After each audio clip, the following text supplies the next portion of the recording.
Hi, everybody. Thanks for joining me today in the locker room. I'm Alan Locker. Patti D'Arbanville made her debut at age 8 in a New York University student film. And if I have this correct, Andy Warhol was the first to discover her during a gig as a club disc jockey when she was 13. And 3 years later, at 16, cast her in his film Flesh. Patti has worked nonstop in film and television series in the United States and France. She won a Drama League Award as Best Actress for her stage performance in Italian-American Reconciliation. She is well known to television audiences for The Sopranos, New York Undercover, Third Watch, Rescue Me, The Sinner, and currently plays Laurel Axelrod, Axe's mother, on the Showtime hit series Billions. Patti's also the inspiration for 2 Cat Stevens songs, Lady D'Arbanville and Wild World. She joined the cast of Guiding Light in 1998 as Abigail Bloom's prison mate before going to work at Company, where the fireworks really started. Please welcome to the locker room, the one and only Patti D'Arbanville. Hey, Patti. Hey, Alan. Hi. Let me just start off and tell everybody, Tammy apologizes. She had a family emergency. She sends her love to you and to the fans, and sorry she couldn't make it. Nah, well, we'll say a prayer for her and her family. That's absolutely. Yeah. Absolutely. What do you remember meeting Tammy for the first time? Yeah, I really didn't know where the story was going to take us. I was going to be in that prison for a while, and then I think it was just made up as we went along, it seemed, because I don't remember being hired for more than a few episodes. But that's happened to me a lot in my life, actually. And they see you work and then they extend the role. Yeah, it happened with Rescue Me too. I was only supposed to do like 2 episodes, and then one day Dennis called me and he said, we're thinking of making you a recurring role. And I'm like, yay! But and My So-Called Life, and pretty much everything except New York Undercover, I was hired, as one of the leads straight away.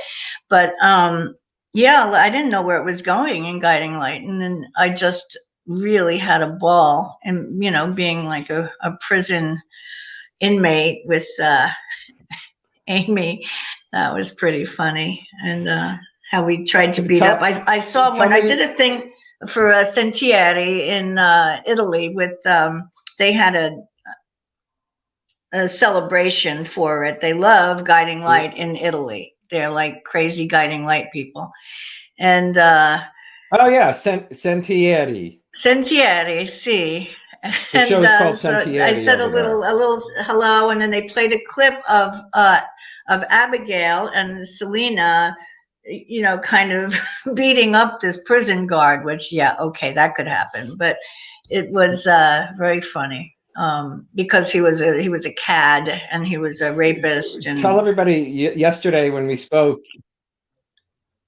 what you said about Amy. You were just so impressed with Amy. Oh, well, you had asked me what one of the questions might be, who was the most impressive person that I worked with on Guiding Light, which was a good way to put it, because I was very impressed with her because she was deaf. She's since regained hearing, but she was deaf, and she could read lips from the side, which I didn't even know you could do that. And so I used to forget all the time that she was deaf, and I'd be sitting, she'd have her back to me, and I'd be talking away in the break room, and then I realized I had to tap her on the shoulder and tell her what I was saying, because of course she couldn't read lips backwards. So yeah, but she was wonderful. Do you remember? What? Yeah, go ahead. I was going to say, do you remember hearing about the role at Guiding Light? Like what, your agent and I was going to play another bad girl. I mean, what else? What next? Got pretty used to playing them. But I was a police lieutenant for a really long time, so that was good. But on Guiding Light, I was going to be, the hooker with the heart of gold. I had no idea where it was going. For all I know, they did have an idea, but I don't know if they wanted to share it with me right away, but they had an idea of where it was going, and I was there. But for how couple of years was it? How long was I there, Alan? Do you remember? Yeah, say it again. How long was I with Guiding Light? A couple of years, right? About 2 or 3 years. Yeah. Yeah, 2 or 3 years. So a lot happened. How long were you? How long were you at Another World? I think I was there for about a year and change, 2 years. I was Cass and Frankie's nemesis. I was supposed to be her best friend, but of course that wasn't the case. I was really, twirling my mustache there, trying to get Cass, I think, away from her. I don't know. Then that's Alice. That's Alice Barrett Mitchell. Was that Frankie? Yeah. Yeah, I think so. I know it's a long time ago. It's a long time ago. Yeah. Well, what I want to know is, I mean, you were discovered at a young age. Was acting something you? I always wanted to act. I always wanted. My grandparents used to take me to theater when I was about probably 4 or 5. I remember going to see Zero Mostel, and some funny thing happened on the way to the Forum, and I saw Beatrice Lilly roller skating across the stage, and I have these snippets of theater in my head for years and years and years, and I used to do little scenes from plays when my grandparents would have a cocktail party. So I was the entertainment, and I would sing things, and I always wanted to do it. So I feel really bad for people who don't have that passion that I was kind of born with it. I don't know why. I don't know where it came from. We don't have any other actors in our family. Except my son. I mean, I gave issue to some actors, but there weren't anybody. Oh, actually, my grandmother was in a lot of her high school plays, but that's about it. I guess that might be where it comes from. Being introduced to it at such a young age, definitely can turn, a young person's creativity, get it moving. That's exactly what happened. And I used to pretend things with my brother. We were always making a show, and, we had the Pat and Phil show. My brother's name is Philip, and I would interview my stuffed animals. I don't know where I got that, but, yeah. We played surgery. So we had a part where we would open up the stuffed animals and put hearts inside them and interview them about how they were feeling now. So, yes, I was very creative as a child. That's so funny. And do you remember meeting Andy for the first time? I do. We were in he walked in with a really tall, this guy walks in with a really tall, lanky, redhead man.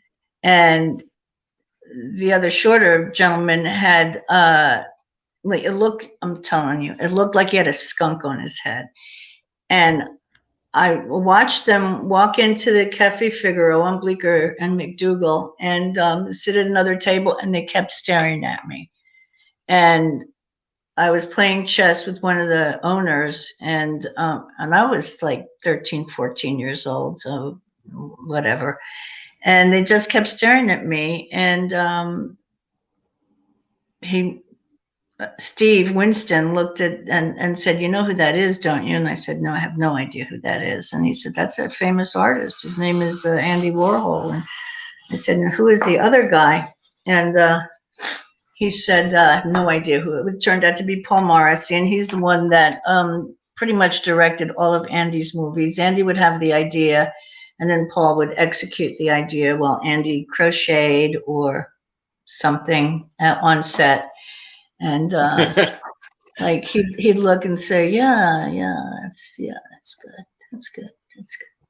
He's very kind of removed from it, but still somehow involved. Yeah. What was he like? He was like steam. You know, he was very quiet, but he had a wicked sense of humor and very dry, almost an English sense of humor, and a little sarcastic, and very creative. And he was fun. He was a lot of fun. He loved to go out, as everybody in the world knows. And so we would always have these. We'd go from the factory to Max's Kansas City and just sit in the back, and he would hold court, and everybody would do crazy stuff, and it was a fun time. Did you remain friends with him? Yes, of course. Oh my gosh, yeah. Yeah, we used to have, Donnie and I used to have parties in Aspen, and he would come there. And he put me in a book or two of his. He said I was the cream of the crop. Isn't that nice? I love that. Yeah. I love that. Was that But I don't movie know, but I didn't know how to dress. So that's how he was. He'd give you a compliment and he'd slap you in the face. But, you know, cream of the crop, but she doesn't know how to dress. Oh, well. So funny. Thanks for the compliment. And then thanks, Andy. You know, the crushing, yeah. the crushing moment. Was his movie the first paying gig for you? Do you know? Do you remember? I think they gave me lunch money on Tuesday in Blue Silk, which was, oh, well, you want to know something interesting, Alan? When I was a baby, I won a beautiful child contest at Bloomingdale's, and the prize was a commercial. I would do 2 commercials for Ivory Soap, and guess where the studio was that I shot that commercial? Guiding Light? That's right, West 44th Street. Yeah. And that building doesn't exist anymore. Oh, you're kidding.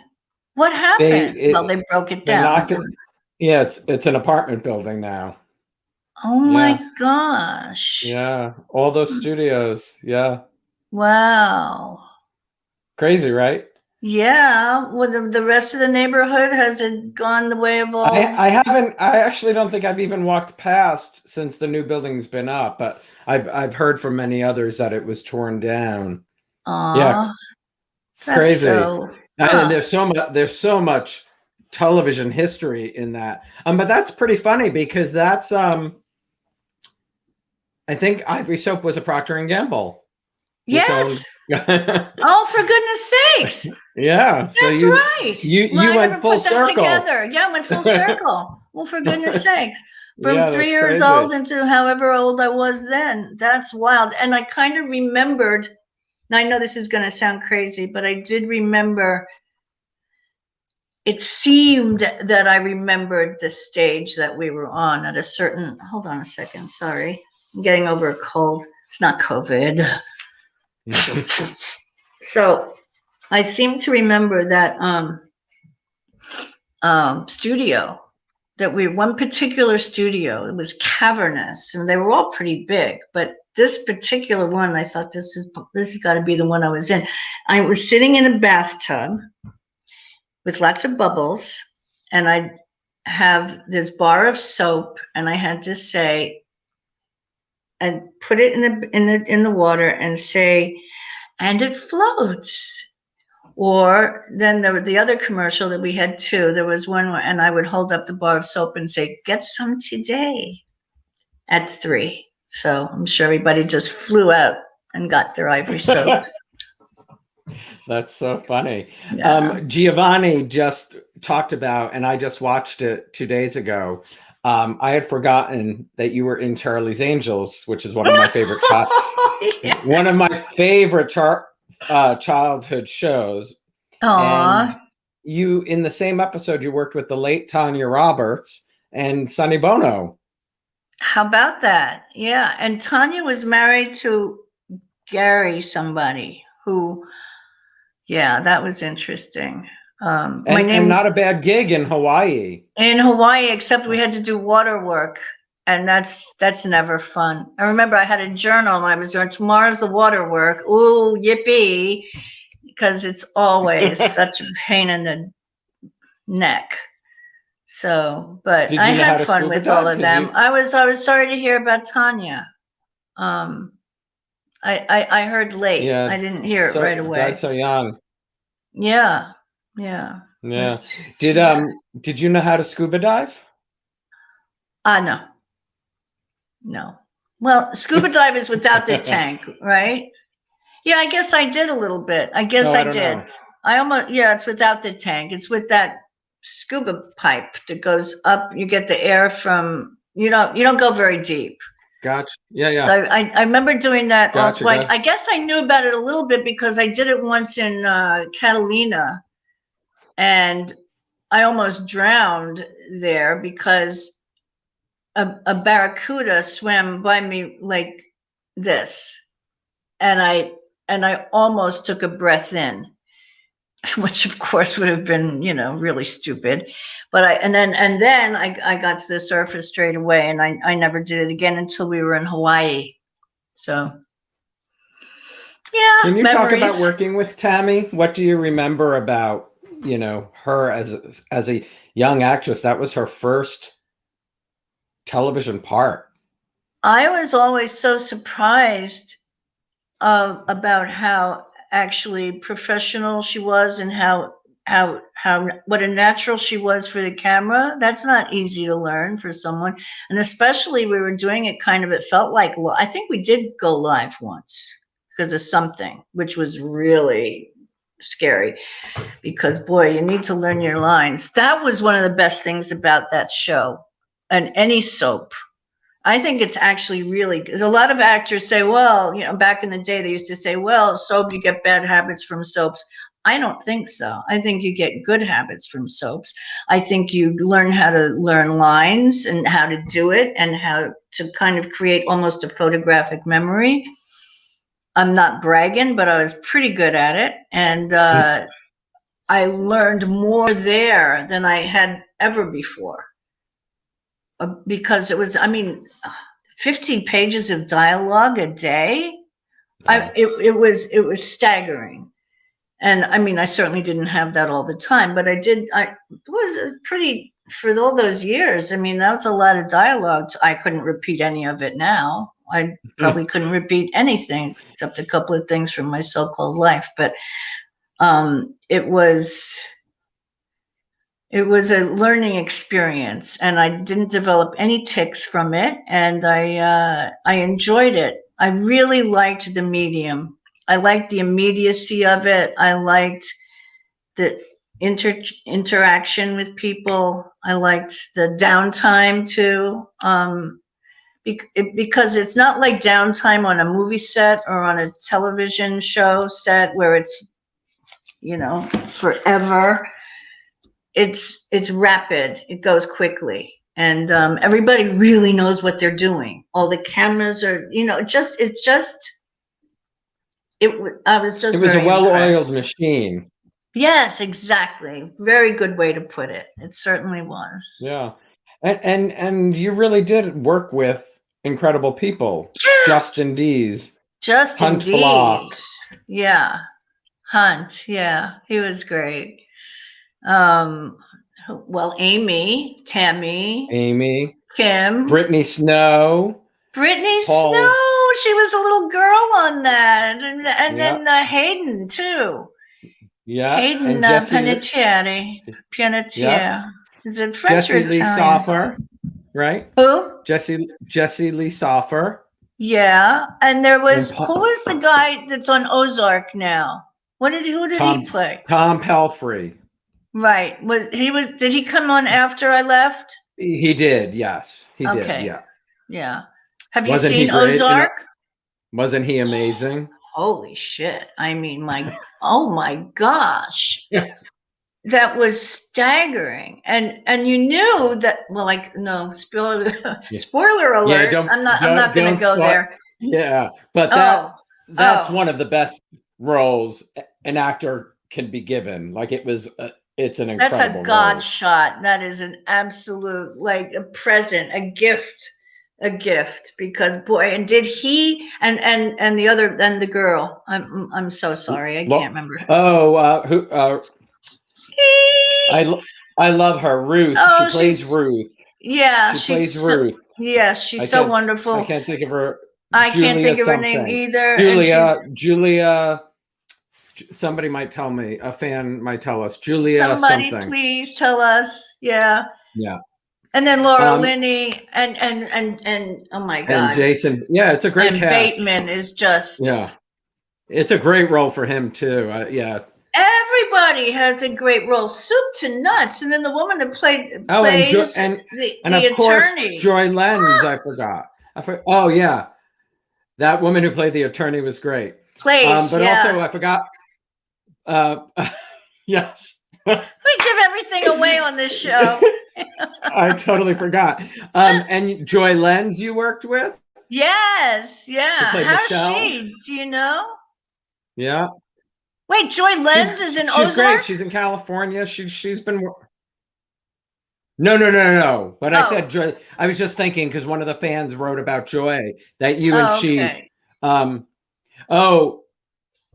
I guess I don't remember this, but Blake says that Joy told a story of you taking off your shirt in the makeup room, and she was just. I guess Joy was so young, and you were just, you're used to working in this business, and Joy, it was one of Joy's first things, Oh, what a memory. Yeah. Memory. Patty's chest. Michael, one of our fans just said, Patti, I adore you. Your performance on Guiding Light was always wholehearted. Selena was fierce and vulnerable, and Patti walked the line to perfection. Powerhouse, and her relationships with Tammy and Justin were magic. Oh my gosh, thank you. Wow. That's pretty nice. And Paulo, Guiding Light had such great actors working. Julia Garner is the gal who plays Ruth. Yes. Oh, Julia Garner. Yeah, I'm writing her name down right now so I don't forget it again. And it's funny because I was going to ask you, because you've worked so much, was there a show where you think you've learned the most from it? And you basically said, probably daytime. I think most actors do learn the most. They take it with them. Daytime, absolutely. And it has such a bad rap, and when we were first talking to Another World, and Rob came to me and said, listen, do you have any desire at all? I mean, he didn't even know how to word it almost, you want to do a soap or something? And I said, well, what is it? And then we talked. I said, well, sure. Wasn't doing anything right then. So I thought, all right. And it was kind of close to where I lived. So and right from the get, everybody was so wonderful. Everybody was so friendly and kind of showing me the ropes and, talking about egg. And I said, what's egg? And that's like when the camera freezes on you and it fades away. And then we cut to commercial. Wait, can you repeat that? It's called egg? Egg, EGG. Like egg on your face. It's when you're right about to go to commercial and the music rises, it goes da da da da, and you're like, you have to kind of stay still for 10 minutes. Camera has to pan in on you, and egg. I didn't know that. One of our fans. You learned something too today. I did. I love that. Do you have a Justin D story? Not that I can tell. Yeah, exactly. He's somebody who I know learns his lines like that. Oh my gosh, it was embarrassing. I mean, he knew it right away. No, I don't have any like salacious stories about Justin. I was just, going for the easy smile. He's a funny one too. He is. And that's another thing that, would get the giggles with him. And you can't get the giggles. You're trying to finish the scene. You're trying to finish that part of it. And there's just, you can always tell when someone's about to laugh. And he would always have this, like when the camera was on me. And It just made me laugh. He was great. He is great. I haven't seen him in years. I hear that he's doing wonderfully. Yeah, He's retired he now, is. right? Yeah, I think so for the most part. Yeah, for the most part. One of our fans, Storm, is the one who sent us that clip yesterday of Tammy Drew finding out that you were her mother. Yeah. In such amazing performances between the two of you in that. It brought tears to my eyes, actually, because she was so good. She was so, oh man, was she great in that. She was great in that. So Aurora. Yeah. She really she was good with every single thing she did, but those scenes, I mean, she's more New York than I was, for goodness sakes. It was funny to hear her, because when she would get angry, I do the same thing. When I get really angry, my New York comes out. It just does. And I've had to learn how to keep that down, but it didn't matter that day. And she's just wonderful. I'm really sorry she's not here. I was so looking forward to seeing her. Me too. Maybe one day we'll be able to hook it up. I forgot what I was going to say. Oh, were you born in New York City or on Long Island? Born in New York City. Yep. Born in New York City, Upper East Side. Yep. Gotcha. New York Hospital. So no wonder you were like, no wonder I was what? Hanging out at hanging at the Cafe Figaro at 13. Yeah. Yeah, I figured you must have been a New York gal to have that. Yeah. That's crazy. One of the fans was just asking, where did you and Don meet? Which time? I guess when we got together. Well, we met first when he was married to Melanie, who's about 5 years old, and actually she was about 14. Really, that's young enough. And we met at Ma Maison in Los Angeles when it was still there. Oh yeah, I was going to say, I know it. I remember that place. Yeah, it was fun. That was an it spot, and then it kind of like became less of an it spot, and then something else took over. But we met there, and we had coq au vin. So what does it mean? Never mind. And anyway, then we met at Mr. Chow's. Donnie and I met, apart from when Melanie was around, we met that fateful night at Mr. Chow's, and he was with someone else. He was with a country Western singer having dinner, and I just scooped him up. Mr. Chow's, is that that used to be in the city, right? But no, we were in Los Angeles then. We were in Beverly Hills. Oh, that was the one that was Chow's in Beverly Hills. He had one. Well, he had the first one in London, and then he opened in Los Angeles next, and then I think that's after that he opened the New York one. Yeah, is it still there, Chow's on 57th Street? I haven't been there in ages. Yeah, I don't know. I've always wanted to go, and I had never been. One of our fans, Mark, just said, one of my favorite lines of dialogue of Selena's ever was she uttered to Abby in prison, "Men can't live with them, can't kill all of them." You go, Selena. How about that writing? That was some good writing too. Yeah. Well, they wrote for you guys. Yeah, they really did. They really did. They were wonderful. Yeah. You know, because you can get dialogue poisoning sometimes. Sometimes you're looking at a script, you go, I can't say this shit. I don't know how I'm going to do this. And it's my job to make it sound good and natural, and like it would come out of somebody's mouth because it was in someone's brain. And it's really hard sometimes, but I always know that I've got something good when I have to say it out loud as I'm reading it. It's like, ooh, I get to say this. And then it was almost every day at Guiding Light. It was so much fun. Well, I mean, from the minute you got there was jail, and then buzzing you, and then Hunt Block, and Yeah. Tammy finding out she had a mother, and finding out she had a father, and it was a lot of stuff in the short, 2 years. It Yeah, definitely they kept. really packed it in. They definitely did. What was it like having two songs written about you by Cat Stevens? Um, well, those are that whole album has to do with our relationship. The first one, Mona Bone Jackin. But it was, what was it like? It was, I don't know, it was kind of normal at the time. He would wake me up playing these songs, and yeah, so I got really used to them. And then I liked Wild World Oops. better.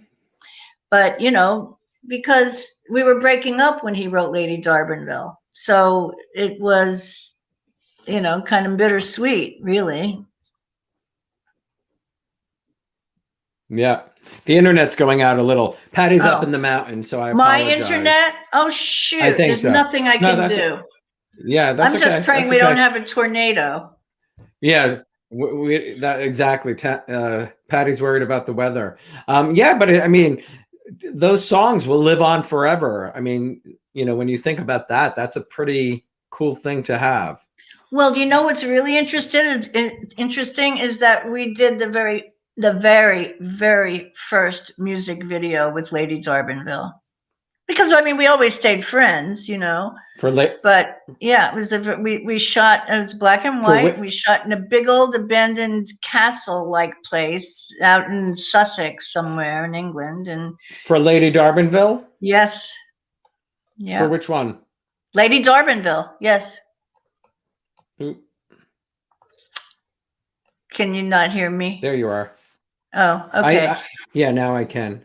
Yeah, For which yes, it was song? for Lady D'Arbanville. We did the very first music video. I don't know why he wanted to do that. He wanted to film it, and he wanted me in it. And you can find it online. You can find it on YouTube. Oh, yeah, I have to look for it. Yeah. I have to. I definitely have to look for that. That's amazing. And then I watched this week too, because I had to watch things. What was The Sopranos like? I was late to The Sopranos, so I didn't even when I just watched it like a couple of years ago, like 1 or 2 years ago, and I couldn't stop. One of the best shows I think I've ever turned on. I went late into Sopranos too. I really didn't know what I was doing when I auditioned for it because I'd never seen it. And, I Well, did that's the good. same. You were doing your homework. Yeah, so that was a lot of fun. It was, I mean, and James Gandolfini was just remarkable. Everybody, every single person on that set. And I'll tell you something about Gandolfini. When we would be shooting on location, he would go. There would be crowds of people in Yeah, I'm Jersey, sure. as you can imagine, and he'd go out at lunchtime or when we had a break, and he'd go shake hands with people and sign autographs and take pictures. He was so accessible and sweet and kind natured, and really Oh, a wow. doll. He was a doll. It was a tragedy to lose him, a tragedy, because he had so much more to give. He had so much in him. Hmm. He was a wonderful, wonderful actor and a great guy. Just great. Yeah. That was He a was a great that was a actor. shame. Yeah, I mean, Yeah. that role was tailor made for him. Well, yeah. I mean, I think he kind of carved it out for himself, and then they took it and ran, and it was, David Chase obviously is genius, but he made that his very, very own. Well, what was interesting is that he was able to do other projects. He did other films where he certainly wasn't playing Tony Soprano. So it was yeah, he's wonderful to watch in other stuff too. One of my favorite movies is True Romance, and he Hmm. played that thug in it where he beats the living daylights out of Patricia Arquette. And yeah, that was one of the first things that people really started to sit up and take notice of him.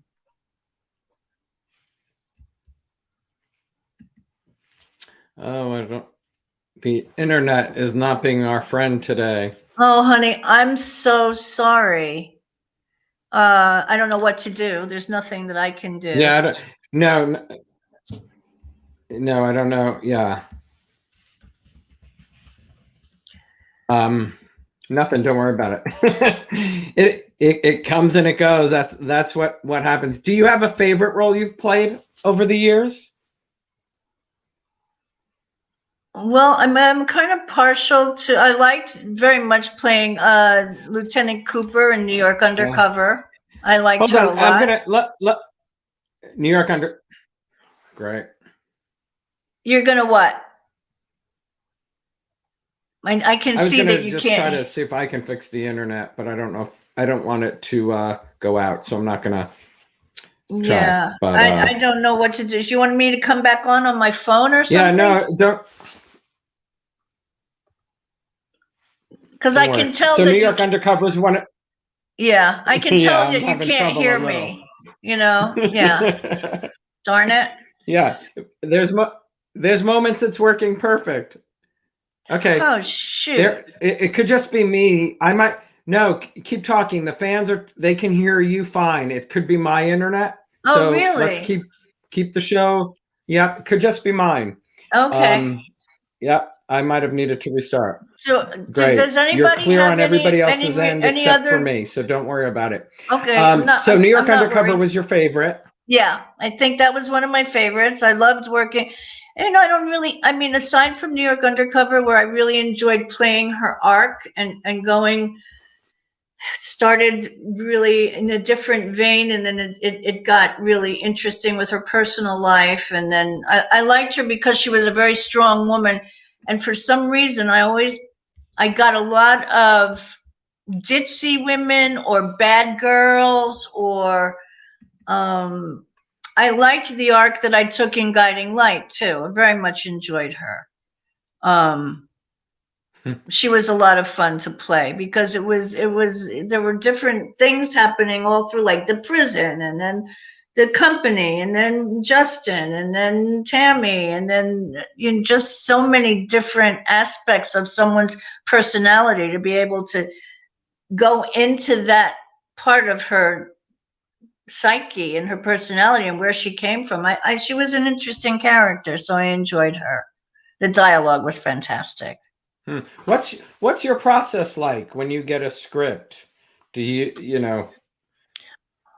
Well, I read the whole thing right away, and usually I like to talk it as I'm reading it out loud. If if the dialogue grabs me like that, I like to say things out loud, and then I just depending on if there's research to do or if there's, or if it's just an organic kind of thing, or if the character is like me, maybe, so sometimes I'll make notes on the script, but I'm not a real, I don't talk to anybody in my dreams to let me, understand what's going on. I have a very organic way of working with the writing, yeah. Mm-hmm. And you have 4 children, and how many grandchildren now? I have 4 grandchildren too. So my youngest son got busy very early and moved down here to North Carolina, and then went back up to New York and got his bride and came back down here, and they had 3 babies. Boom, boom, boom. And so my oldest granddaughter is 7, and her name is Bella. And then there's Esme, who is 5, and Liam Jr., or Liam 2, is just turned 4. And then my oldest daughter had a baby in last September. She's going to be 2 in September. And her name is Alma. And they're beautiful. It's my joy. They are my littles are my absolute joy. When I get to I see them a lot down here. Yeah, I feel bad that I can't see Alma as much, but it is not like anything I've ever experienced. Having children is one thing. It's an absolute joy. It's all I ever really wanted to do. if I had to have chosen between motherhood and acting, I would have Be a picked mom. motherhood. That's what you wanted? Always, always. But I had 3 specialists tell me I'd never have children. And then I had 3 like right off the bat and 1 to boot.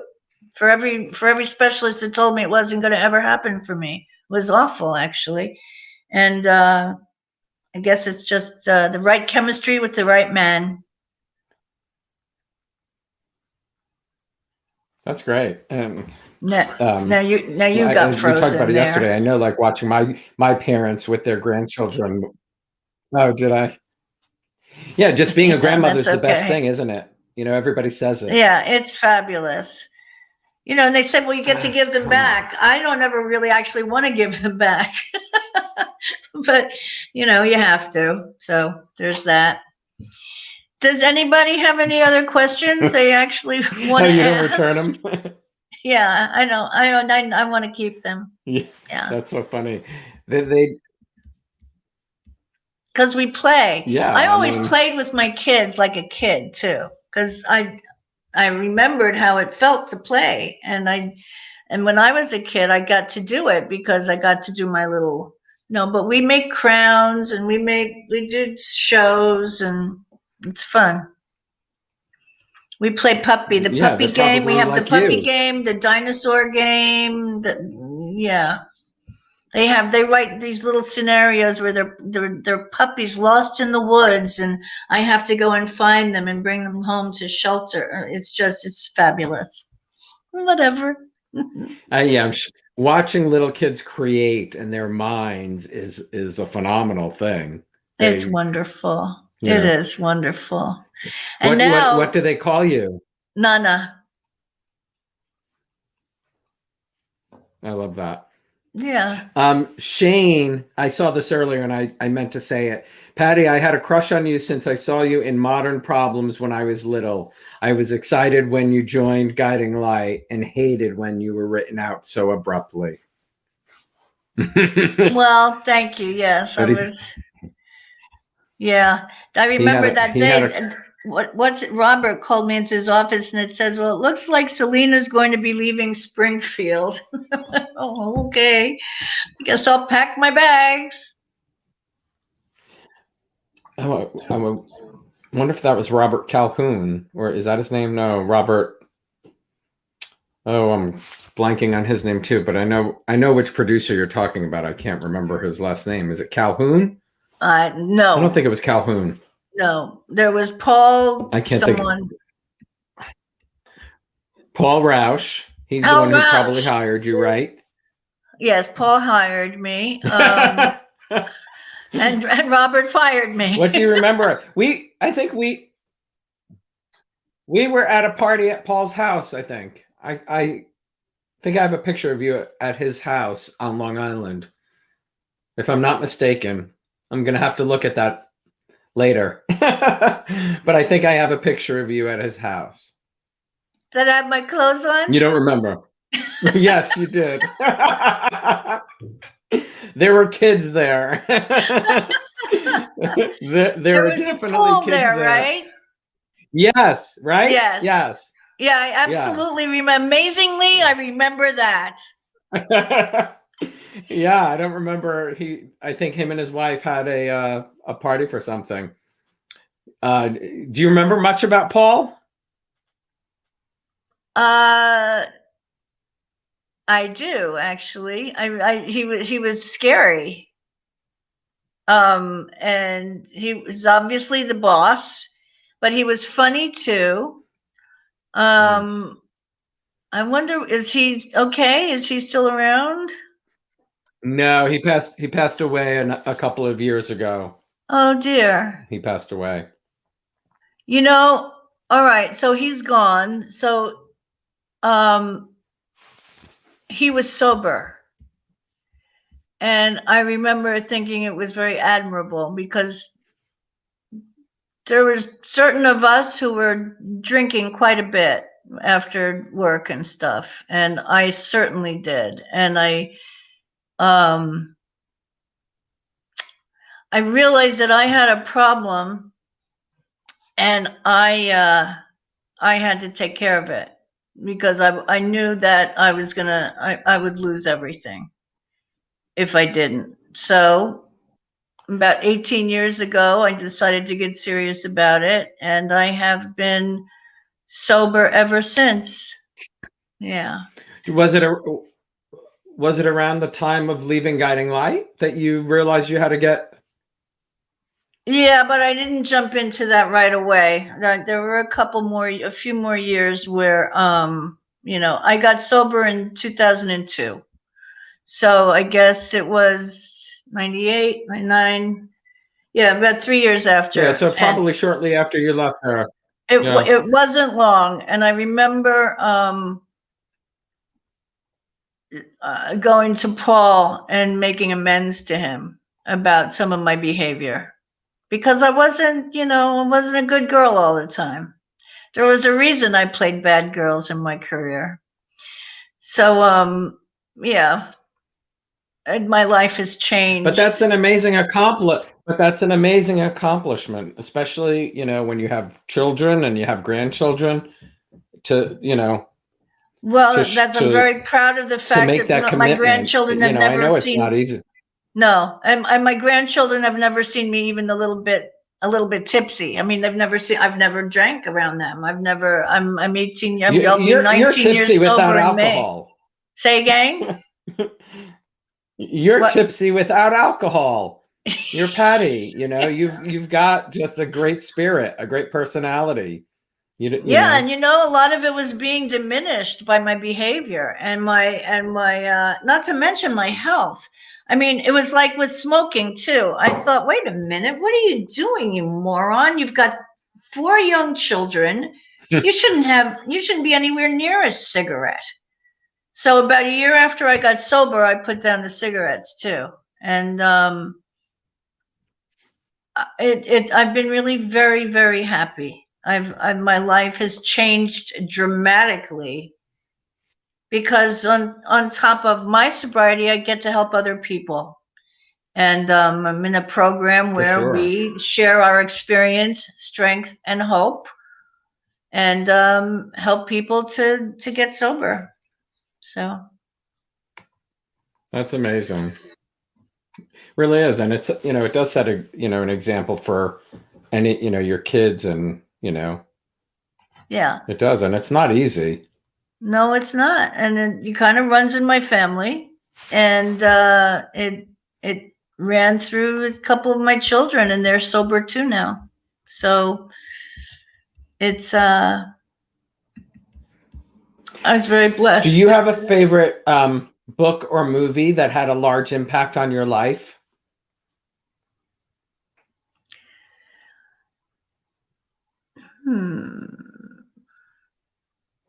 A large impact on my life. I mean, there's some movies that I love and I can watch all the time, and every time I'm clicking around and I see something, I'll stay on it. Well, not so much anymore because you pretty much have to decide what you're going to see before you see it. But I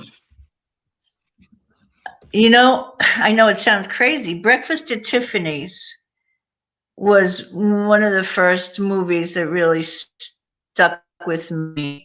And West Side Story, and again, there's musical theater and music involved. So, and funnily enough, I never sang or did anything had anything to do with music except, well, with musicians. But I didn't, I never really sang on my own. I auditioned for Guys and Dolls, and I lost it to Faith. What's her last name, please? Faith.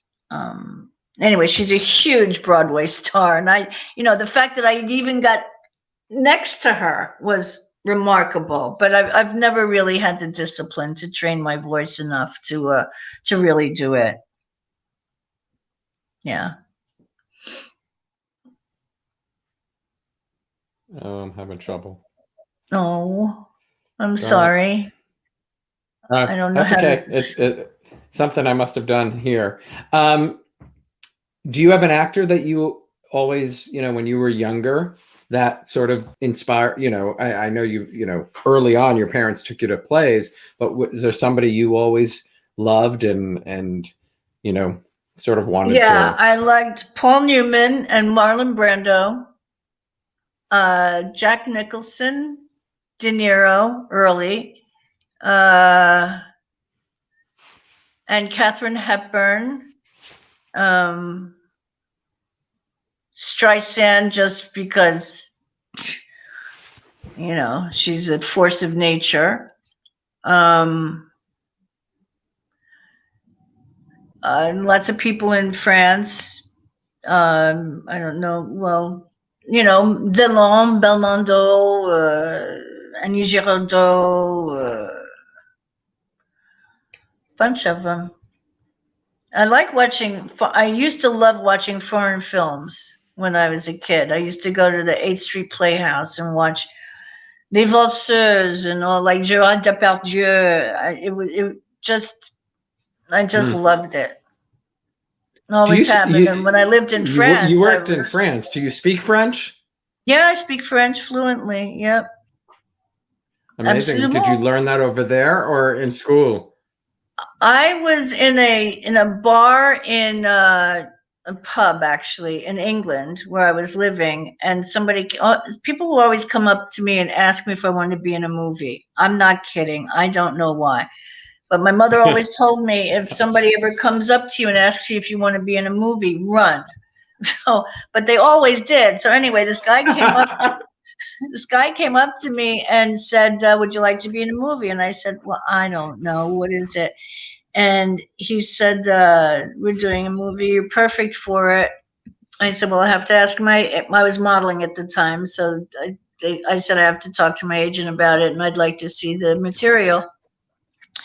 The only thing is, he said, "You'd have to learn French in 2 months. We start shooting." And that was it. They brought me over to Paris and they put me up in a hotel room. My agents figured out, they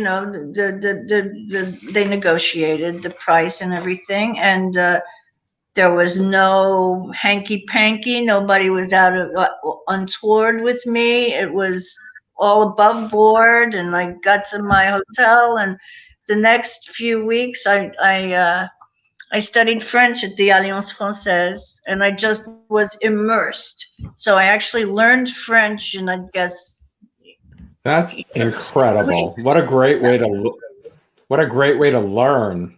Yeah, it was kind of just trial by fire, I just got thrown into it, and I had to do it because I wanted it so badly. And the script was good. It was called La Maison, the house. It was about a young girl who goes and anyway, it's a long story, but anyway, it was a lot of fun. And she was an American girl. And then I played what role was that for? Because a fan was just asking, was that L'Amour? No, L'Amour was another Warhol film that I did where I played Karl Lagerfeld's wife. And oh, wow. Yeah. Wow. I know. It was wild. He was great. He was just so much fun. That's phenomenal. We had this kissing scene, and he really flat out kissed me. I mean, like big time. I'd like, take it easy. I couldn't breathe.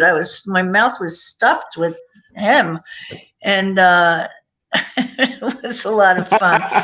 But we all spoke English in that movie. So the movies that I made in France were where I had to speak French, and then I got to dub a lot of my work into English, which was fun.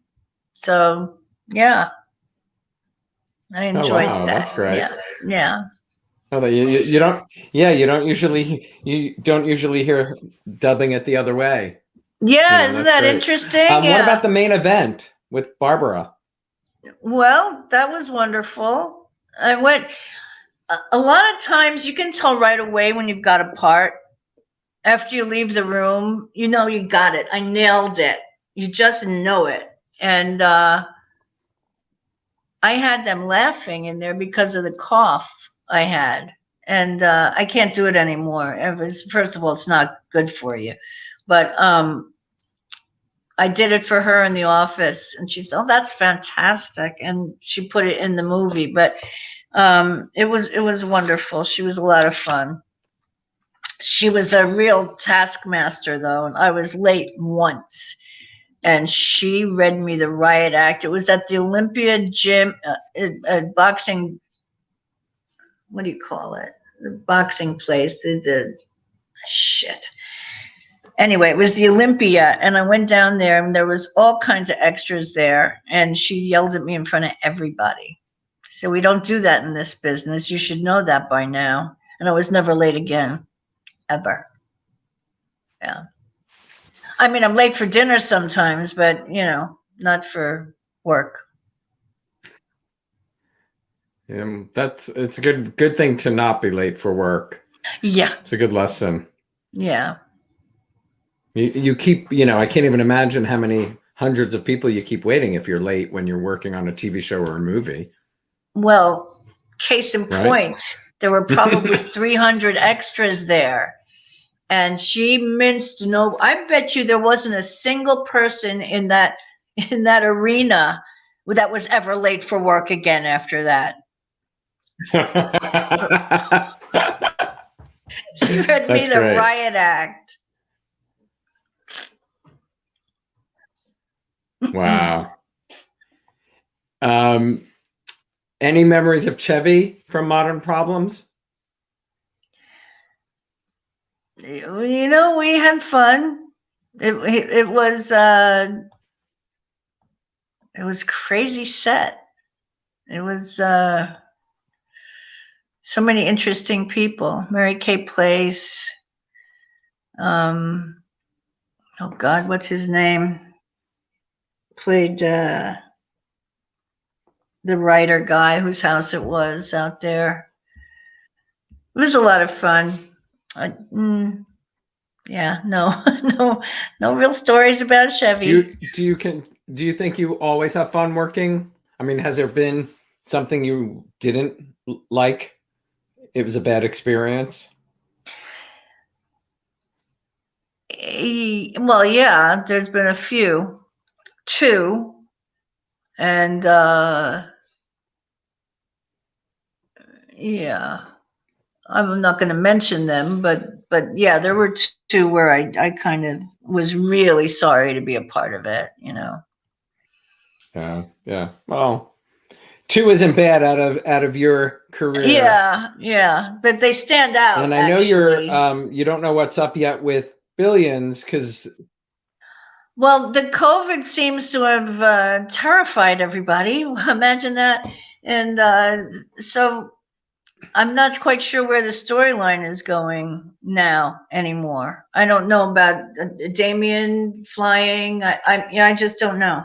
I don't know. I haven't heard from them. Right. So that's usually not a really good sign. But well, they might be just waiting this out. Maybe, yeah, but there are a lot of people working, Alan. And funnily enough, there are. I mean, California seems to be, and New York. Yeah. Yeah. Atlanta. Do you have something you'd still love to do that you haven't done? I'm pretty happy with everything I've done except those two, and I don't know. I wouldn't mind doing another recurring role in a television series. That was fun. Anything left you want to do that you haven't done? Say that again. Is there anything you haven't done yet that you'd still love to do? I always wanted to play a really crazy person, like really bipolar, kind of like what's his name in sort of the character from Ozark that we were talking about. But he set the bar high. So I'd like to be in a show like that. That's because I've been doing this for a long time, and it really takes a lot to surprise me. You know what I mean? It really takes a lot to shock me the way that show has. I was stunned at some of the the things happening there. Yes. Yeah. You were It was, stunned at the end of that season. You were stunned at the end of that season for sure. Yes, sir. For sure. I was. My dear, it has been a delight to talk to you. Had so much fun, Alan. Thank you so much, honey.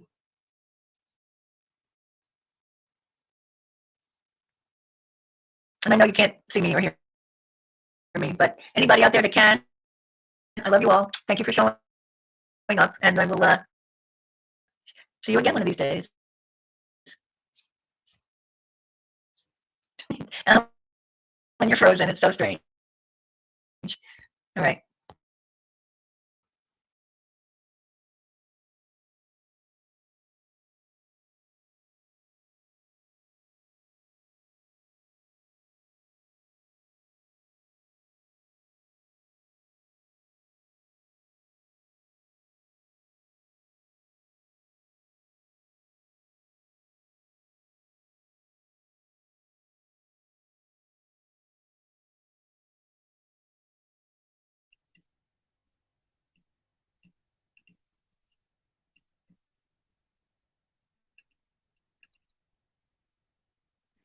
Patti, are you there? Oh, I think I lost Patti. Sorry, folks. Really sorry for the technical problems on my end today. I can't thank Patti enough for spending the hour with me and for all of you who tuned in. Remember, if you haven't subscribed to my YouTube channel, you can do so right below. Turn on the notifications for reminders. I also want to tell all of you that this week, Michael Fairman launched the first ever virtual soap opera game show called Soap Opera Know-It-All. Each episode selected soap fans from around the country to test their trivia IQ as they battle it out for prizes and the title of the ultimate know-it-all by the season's end. The game board categories in a Jeopardy style format are all from daytime or primetime soaps. Such fun idea. You can catch Soap Opera Know-It-All on the Michael Fairman YouTube channel. Please check it out. It's such a clever idea that he did this. Thanks for tuning in today. I will see you tomorrow, everybody. Have a wonderful afternoon. Bye-bye. Patty's calling. Bye, everybody.